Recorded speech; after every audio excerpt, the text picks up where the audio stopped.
journal des news. Des news. Le journal.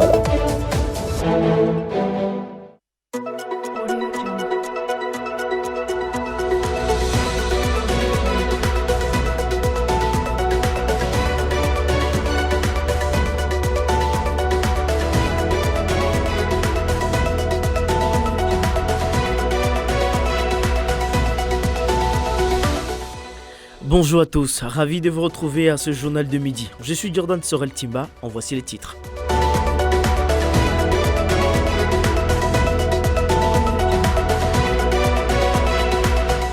« 38 élèves dans une affaire de cestep à Douala d'après le site Le Criotte. À l'étranger, en Guinée équatoriale, 9 personnes trouvent la mort suite à une épidémie de fièvre. En sport, la FECAFOOT suspend à titre conservatoire le stade municipal de Bafang.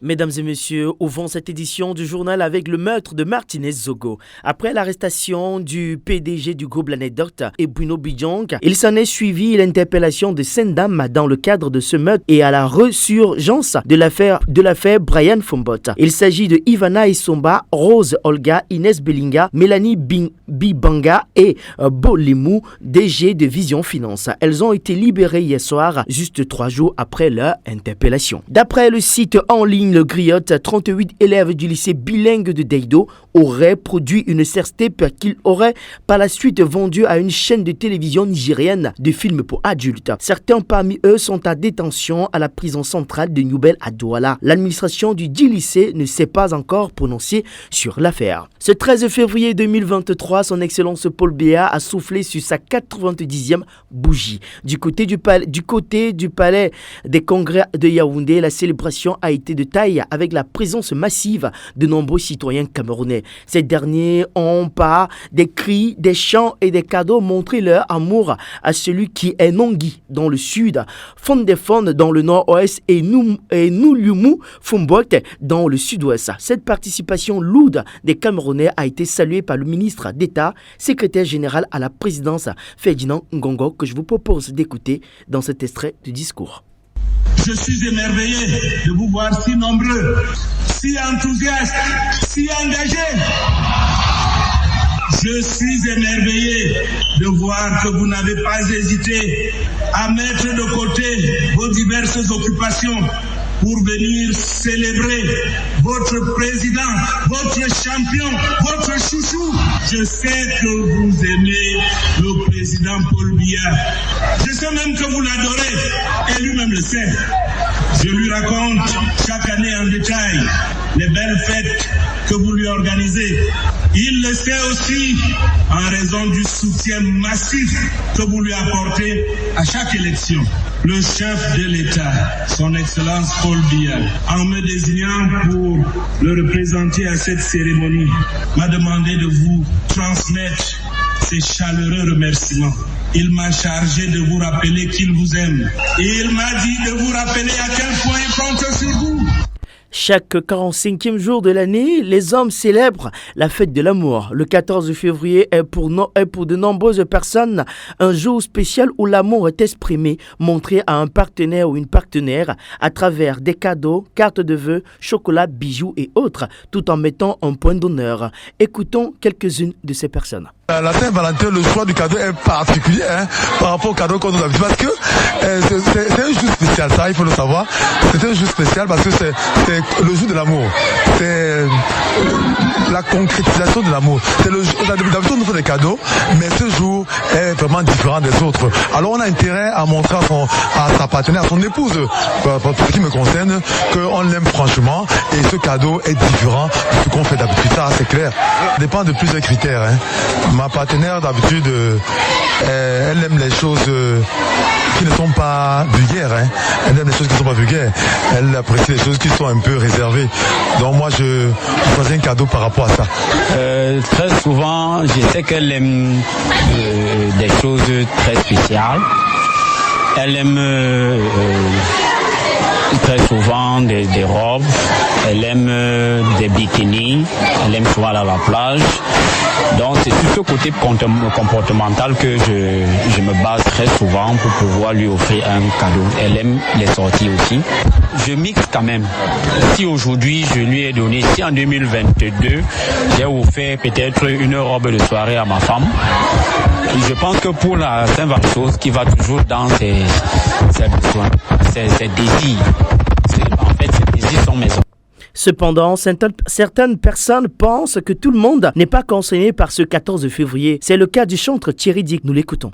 Vous savez, bien-aimés, nous, en tant qu'enfants de Dieu, nous avons un seul modèle, c'est la parole de Dieu. Bien-aimés, tout ce que nous devons faire doit sortir des Écritures.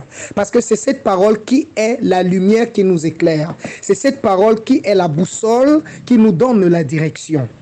Mais aujourd'hui, bien-aimés, nous sommes le mardi 14 février 2023. Et tout le monde parle de l'amour. Tout le monde parle de la fête de l'amour. Bien-aimés, la Saint-Valentin, est-ce qu'elle est une fête chrétienne? Est-ce que nous, les enfants de Dieu, nous devrons célébrer cette fête qu'ils appellent fête de l'amour? Bien-aimés, je dirais non. Le chrétien n'a rien à voir avec ça parce qu'il n'y a pas un jour spécial où toi, chrétien, tu dois pratiquer l'amour. Il n'y a pas un jour spécial où tu dois prouver à ton partenaire que tu l'aimes. Bien-aimé, tous les jours, pendant que tu es avec ta femme, pendant que tu es avec ton homme, bien-aimé, tu dois lui prouver l'amour. Tu dois vivre l'amour avec celui ou avec celle que tu aimes. Mais regardons le monde dans lequel nous sommes aujourd'hui.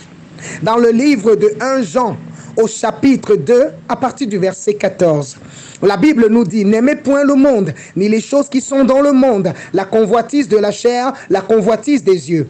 Aujourd'hui, tout le monde se lève et dit pratiquer la fête de l'amour. Bien-aimé, toi qui n'es pas marié, il faut bien le comprendre. C'est à toi que je m'adresse. Bien-aimé, tu ne peux pas pratiquer l'amour si tu n'es pas marié. La Bible recommande à l'homme et la femme de se mettre ensemble et que tous les deux deviennent une seule chair.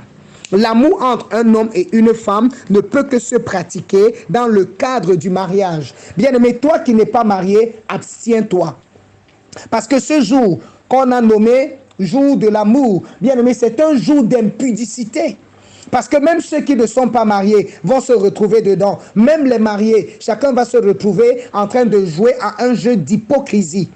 Tu vas dire aimer ta femme, tu lui regardes dans les yeux, tu lui couvres de cadeaux, mais par contre, ton cœur est ailleurs. Tu es en train de penser à une autre. Bien-aimé, où est donc cet amour? Le Seigneur qui nous a aimés, la Bible dit que Dieu est un Dieu jaloux. Parce que Dieu nous aime, lui, Dieu est un Dieu jaloux. Il ne veut pas nous partager avec un autre Dieu. C'est pourquoi l'amour ne se partage qu'entre deux êtres qui s'aiment et qui regardent à la même direction. Toi qui es chrétien, toi qui es chrétienne, ma bien-aimée, mon bien-aimé, écoute-moi très bien. Tu n'as rien à voir avec la Saint-Valentin. Parce que déjà, tu ne connais même pas qui était Valentin. Valentin était un prêtre romain. Et bien aimé, quand on regarde le déroulement de ces choses, cette fête n'est pas chrétienne. Le mariage concerne deux êtres. Le mariage se vit entre deux êtres, un homme et une femme qui s'aiment. Mais aujourd'hui, bien aimé, on dit que c'est le jour de l'amour où on doit faire ceci, où on doit faire cela. Mais toi qui es chrétien, tu sais que tous les jours, tu dois pratiquer l'amour. Tu sais que tous les jours, tu dois aimer. Tous les jours, bien-aimé, tu dois vivre comme le recommande la parole. Mais nous, regardons. Pour l'apôtre Beningo Ambina, la fête de Saint-Valentin est une célébration des infidèles, des impudiques. Nous l'écoutons dans cet élément. La Saint-Valentin, c'est la fête des impudiques. Vous êtes en train de célébrer un prêtre qui est tombé amoureux d'une femme. Ils ont forniqué et ils ont trouvé que l'union là n'est pas possible. Mais ils avaient déjà forniqué. Donc le prêtre a forniqué avec un fidèle. Et il était tellement amoureux de cette princesse-là, il s'est suicidé quand on a dit que c'est un amour impossible. Et c'est ce que vous célébrez. Célébrez les morts, célébrez les fornicateurs, les bordels, les impudiques. C'est ce que vous célébrez le 14 février. Ce n'est pas la fête des amoureux. Parce que l'amour de Dieu est un amour permanent. L'amour de Dieu se renouvelle chaque matin. Donc on n'a pas besoin d'une date pour aimer sa femme. Et la plupart des gens même qui célèbrent ça, c'est des gens qui sortent avec les maris d'autrui, avec les copines dehors, les maîtresses et tout. Vous vous retrouvez en cachette dans les restaurants pour célébrer le 14. Tu laisses ta femme à la maison pour aller trouver une bordelle dans un restaurant parce que tu dis que tu fêtes. Même les PD aussi, vous fêtez ça. Recevons dès à présent le pasteur Hervé Guy. Bonjour pasteur Hervé. Bonjour mon cher Jordan Sorel. Alors pasteur, merci de vous prêter à cette activité sur le journal de midi. Alors pasteur Guy, c'est quoi exactement la Saint-Valentin? La Saint-Valentin aujourd'hui, quand on regarde sur le plan historique, il y a plusieurs origines. Mais on va dire comme ça que les gens parlent de la fête de l'amour.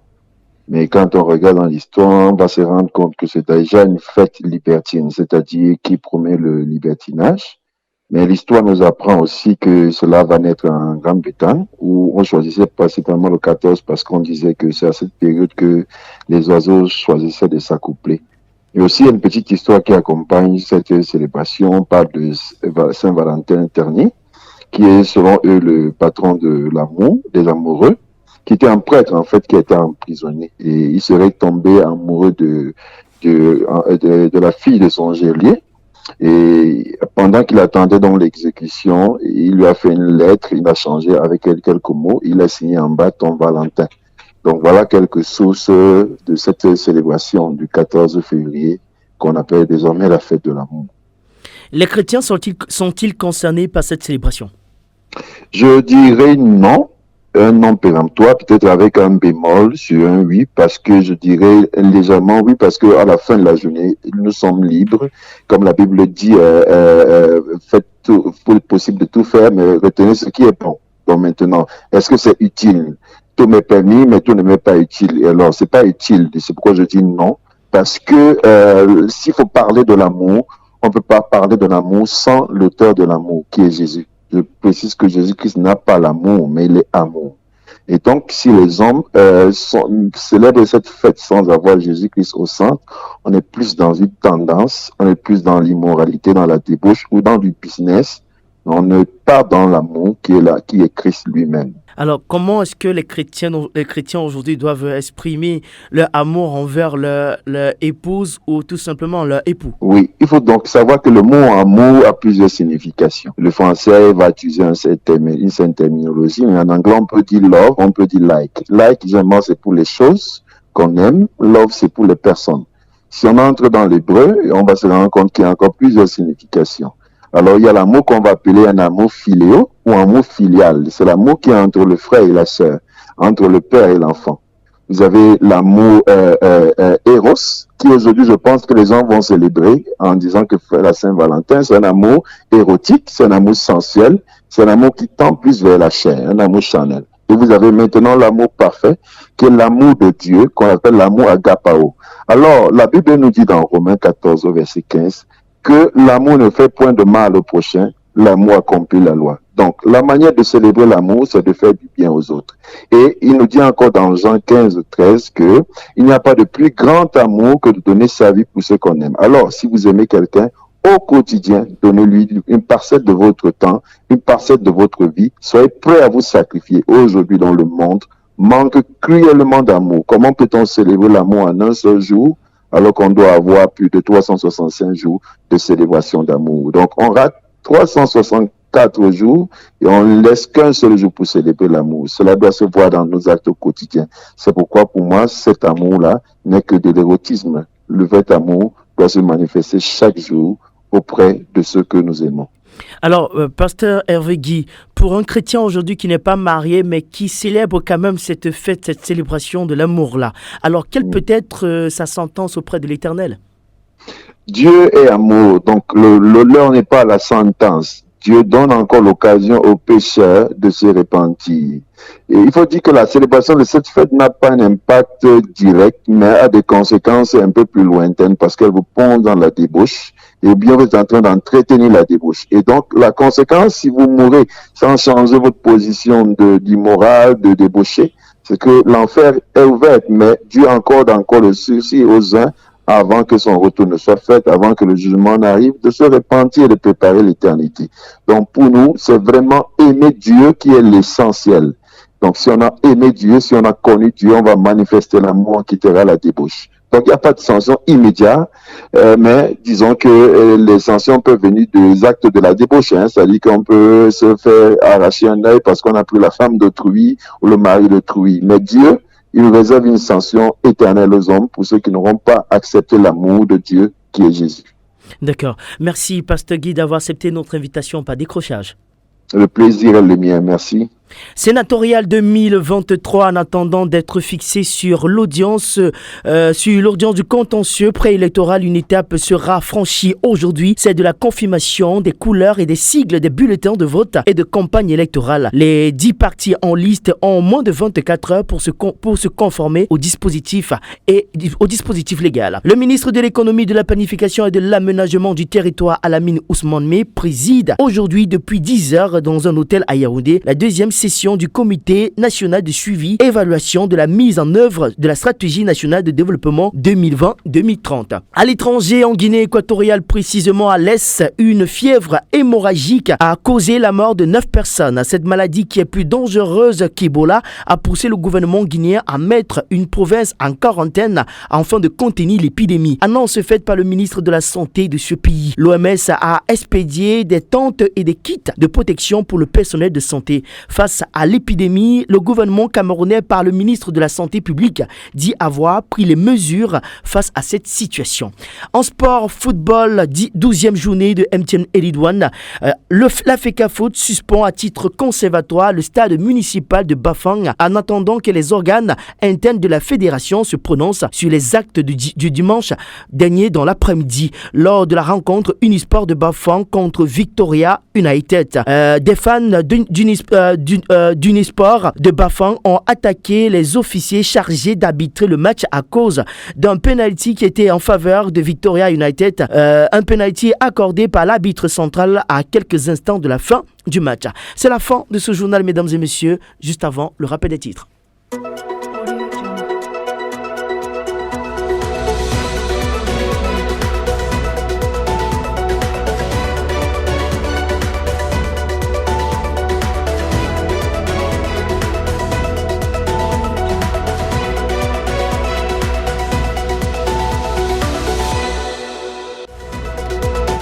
38 élèves dans une affaire de CST à Douala d'après le site Le Criotte. À l'étranger, en Guinée équatoriale, 9 personnes trouvent la mort suite à une épidémie de fièvre. En sport, la FECAFOOT a suspendu à titre conservatoire le stade municipal de Bafang. Mesdames et messieurs, merci d'avoir écouté cette édition de l'information présentée par Jordan Sorel Timba, réalisée par Roland Moussima. Nous vous souhaitons bon suite des programmes.